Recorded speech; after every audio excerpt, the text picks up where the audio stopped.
Hello everybody and welcome back to my channel. My name is Danielle, just in case you didn't know, now you do. And today we're going to talk about getting an IUD.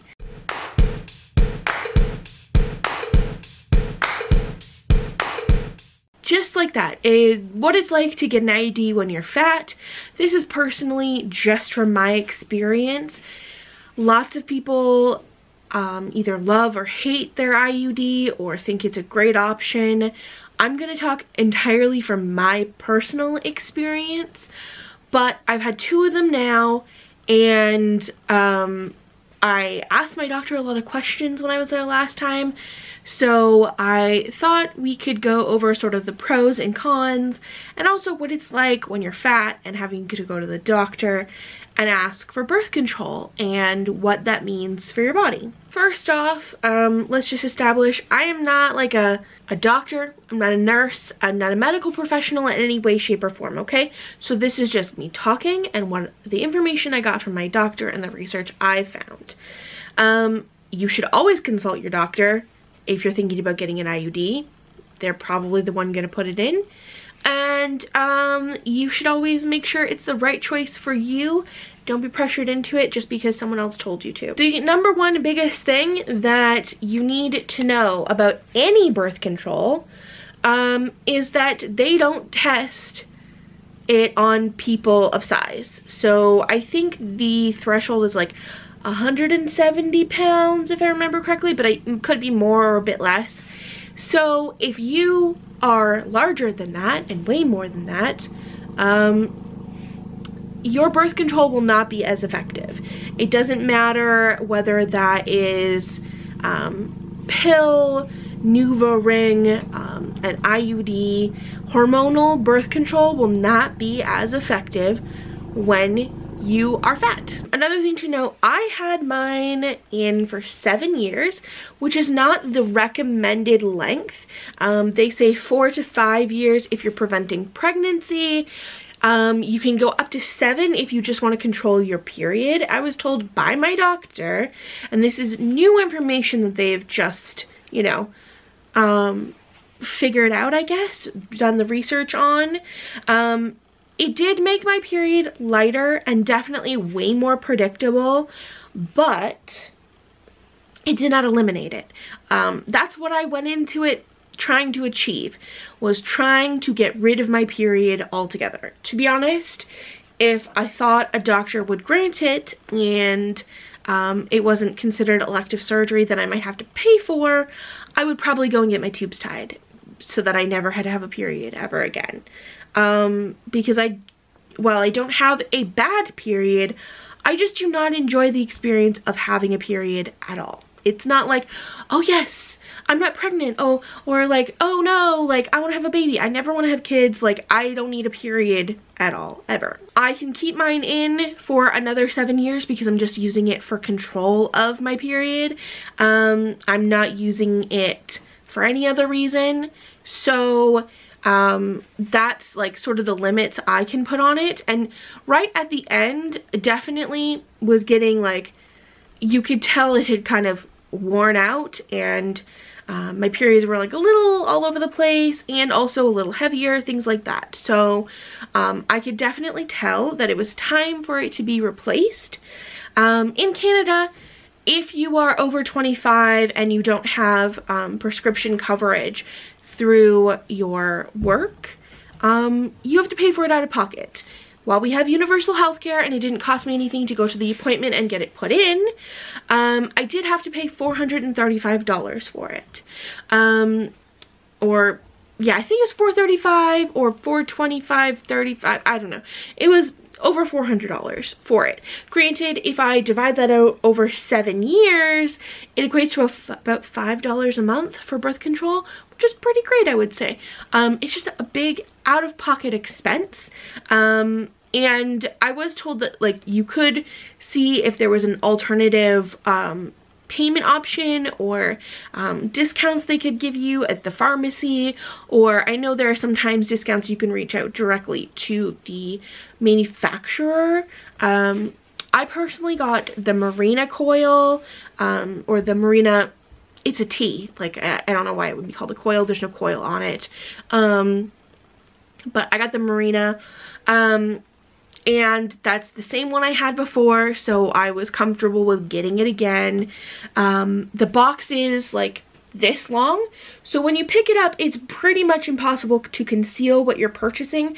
Just know that ahead of time if you are purchasing birth control when someone in your life would not want you to be on birth control and you're looking for a secret form of it, you know? It is not small, and you can't take it out of the box until you get to the doctor. So if you are getting it put in and you're trying to conceal that you're getting on birth control, pick it up the same day as your appointment. Simple as that. Because it is large and in charge. The actual IUD is not big. It's not big at all. But they include the insertion device in the box. So there's a lot of like plastic extra, which is fine because you know what? It's a medical device and I'm gonna take it. One more thing. Just because you have it in for 7 years or 5 years does not mean you don't still get your pap smears, okay?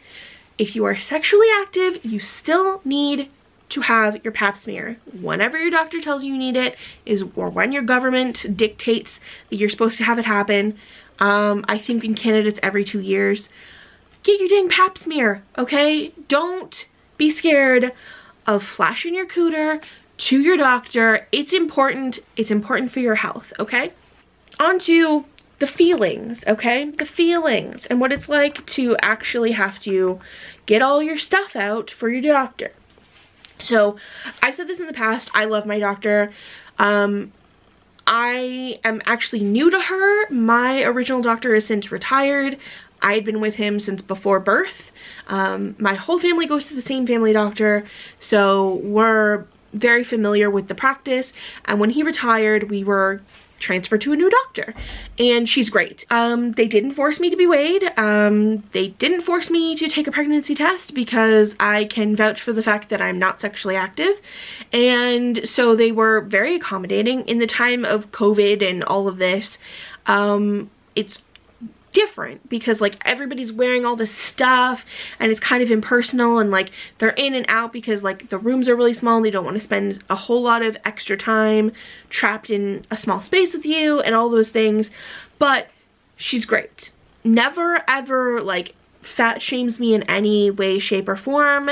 Never blames any of my ailments on my weight, which I absolutely love because I cannot say that for any male doctor I've encountered, weirdly enough, except my original doctor, like the one I've had since birth, because he just didn't bring up anything at all, ever, like no preventative care at all.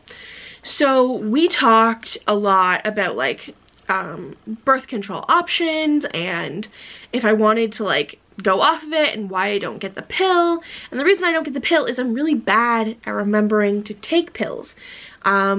Unless I have a headache, I'm not gonna remember. You've seen me try and take my vitamins. I don't take them every day. I'm lucky if I remember to take them like 2 or 3 times a week. Like that's a good time. So if I'm trying to control my period, that's not going to be helpful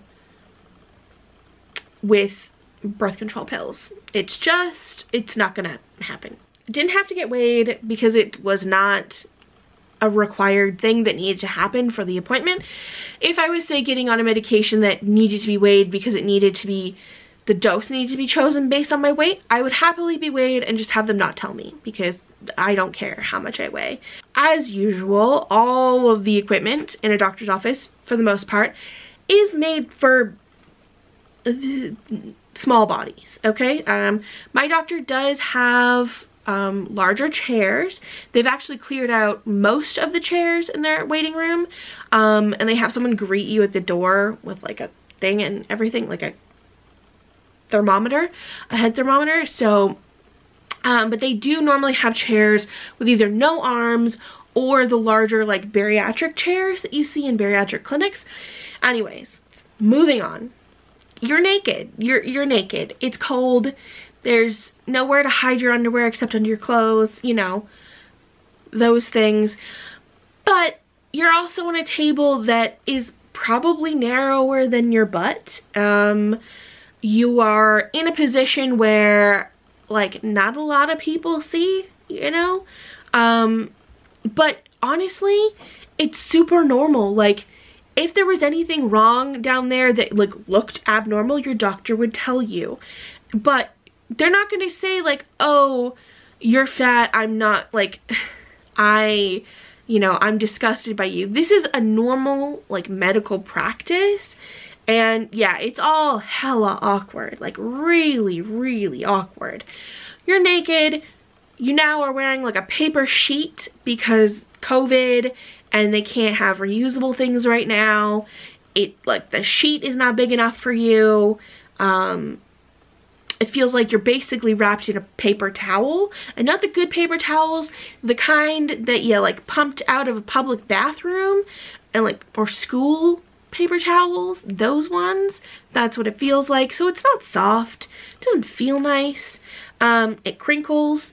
Then you have to scoot your ass from the middle of the table all the way down till it's on the very edge, like you're about to fall off, and then just poof, split yourself wide open with your feet in stirrups. And the stirrups are flexible, okay? Don't freak out. They're not like those scary metal ones, you know? No.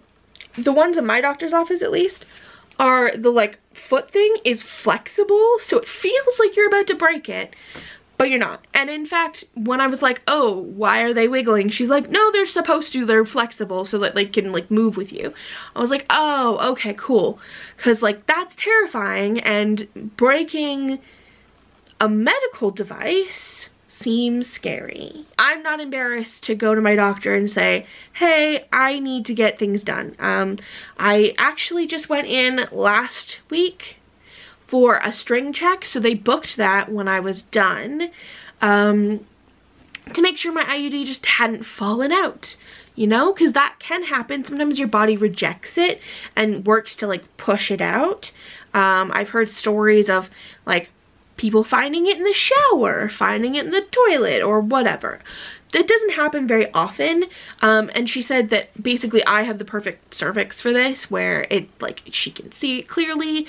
Like when I went in last week to get the strings checked, she's like, I like literally opened, she like stuck the speculum in and was like, yep, I see it, and was done. Like it was 2 whole seconds of her going, I can see the strings.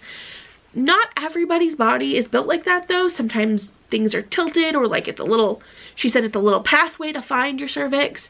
And that's totally okay. I just have a very clear path to my cervix is all.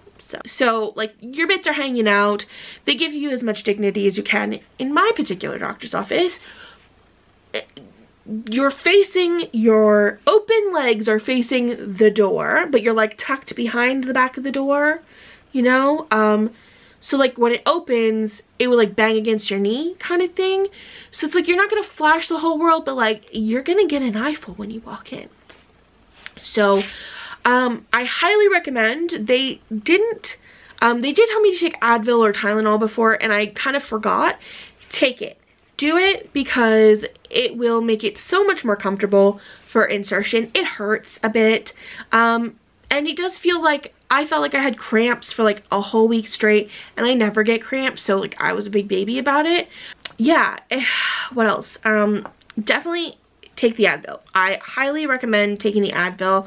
Have Advil handy for the rest of the week, or Midol, or whatever you like to take before, because there is going to be some discomfort.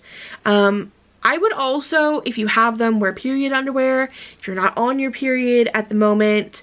My doctor actually said the perfect time to get an IUD put in is on your period. Probably because like your cervix is more open. I don't know. I have no idea. But I was on my period when I got it. Wasn't weird at all. I was like, when I went for my string check, I was on my period. I was like, just so you know, I'm on my period. And she's like, okay, no big deal. Like, not a big deal. I would recommend like wearing a dress to your appointment if you wear dresses, because like it just means you get to keep a little more of your dignity. Like you're, you know, mostly dressed still, and you can like when you stand up off the table you're dressed and you just have to put underwear on. they should give you a pad because you may bleed a little, plus they use iodine that's tinted when you get it inserted. So there will be like a discharge that is kind of weirdly colored. Don't panic, they should warn you about all this stuff, but there may be discharge, there may be bleeding just from it going in. Bring a pad with you just in case. Wear period underwear so you're prepared, you know? Just know all the things. That's like pretty much it, other than like I felt cramps for about a week afterwards. Not as big of a deal as, like, yes, if it hurts, like they'll give you all the warning signs and stuff like that to look for if it's done anything bad, because shit can happen, shit can get real. But like you can get, like, you can perforate your uterus, right? You'd know pretty quickly if that happened, and you need to seek medical treatment if that happens, you know? Or if you think if you're in a severe amount of pain, go back, get checked, do what you need to do, take care of yourself. If you really hate it, get it taken out. If you don't like the side effects, get it taken out.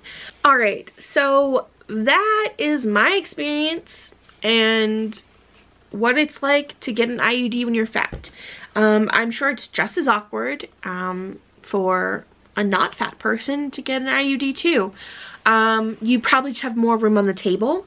Also, I should note, my doctor's office has stools that you like step on to get on the thing, but they're all incorporated into the table, and they're metal.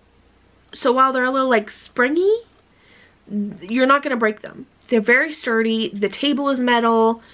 If you walk into a space and feel really uncomfortable about the equipment that is there, talk to your doctor about it before just like getting down to it. Basically say like, is this gonna hold me? Is this gonna be safe? Like, ask all the questions. You have every right to ask all of those questions and feel safe and protected. That's what your doctor is supposed to make you feel. They're not supposed to make you feel bad about yourself when you go there. They're supposed to make you feel like they're taking care of you and concerned about what's right for you. Anyways, thanks for hanging out with me. If you have any questions, leave them down below. And I will see you guys very, very soon. Bye!